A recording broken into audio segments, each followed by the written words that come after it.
Hello बच्चों, let's read this question. The question says for non-zero vector a b c, here a cross b vector dot c vector का magnitude is equal to magnitude of a vector into magnitude of b vector into magnitude of c vector holds if and only if। तो हमें बताना इनमें से कौन सी condition hold करेगी जब ये वाला हमको होगा।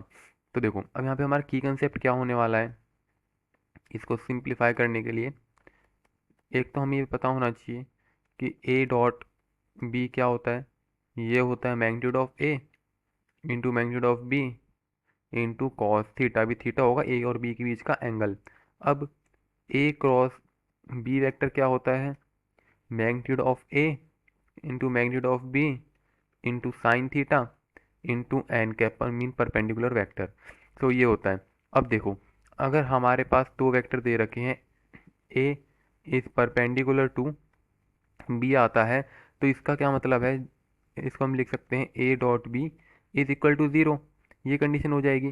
सिमिलरली अगर ये सब आएंगे एक दूसरे के परपेंडिकुलर तो ये वाली कंडीशन अप्लाई करेंगे हम। अब इन कंडीशन को हम यूज़ करके इस क्वेश्चन को सॉल्व करेंगे।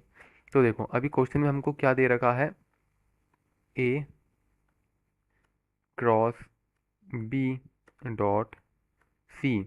तो देखो इक्वल है हमारे ये magnitude of A vector into magnitude of B vector into magnitude of C vector.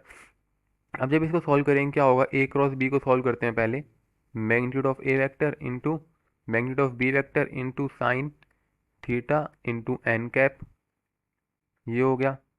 Dot C vector is equal to magnitude of A vector magnitude of B vector magnitude of C vector. अब यहाँ पे dot को जब solve करेंगे तो इसको एक vector मानते हैं, इसको एक वेक्टर मानते हैं पूरा।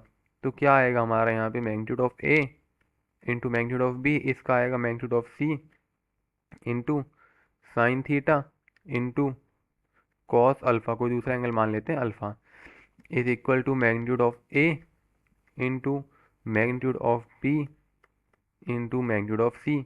अब यहाँ से ये कट कैंसिल आउट हो जाएगा। अब यहाँ से क्या आया हमारा साइन थीटा का मैग्नीट्यूड इंटू कॉस अल्फ़ा का मैग्नीट्यूड। अब ये किसके इक्वल आ गया, वन के। अब यहाँ से हमको थीटा और अल्फ़ा की अगर वैल्यू निकालें तो क्या क्या आ सकती है, theta sine pi by to क्या होता है वन। अगर ये वन होगा तो जो हमारा अल्फ़ा है इसकी वैल्यू ज़ीरो होनी चाहिए, तो ये ज़ीरो होगा। नहीं, कॉस अल्फ़ा वन, या तो हमारा ये थीटा पाई बाई टू होना चाहिए या फिर अल्फ़ा ज़ीरो होना चाहिए। ओके, इन दोनों में से कोई एक कंडीशन जब होगी जब ये हमारा वन होगा। अब देखो इसके आगे क्या करेंगे, अब वो बोल रहा है तो क्या है, थीटा पाई बाई टू है हमारा, मतलब कि sine theta pi by to हो गया। अभी थीटा किसके बीच का एंगल है, हमारा ए और बी के बीच का एंगल। तो इसका मतलब क्या है, अगर theta is equal to pi by two होता है तो जो हमारा ए वेक्टर है परपेंडिकुलर हो जाएगा बी वेक्टर के, और जो सी वेक्टर है इज पैरेलल टू, यहाँ पे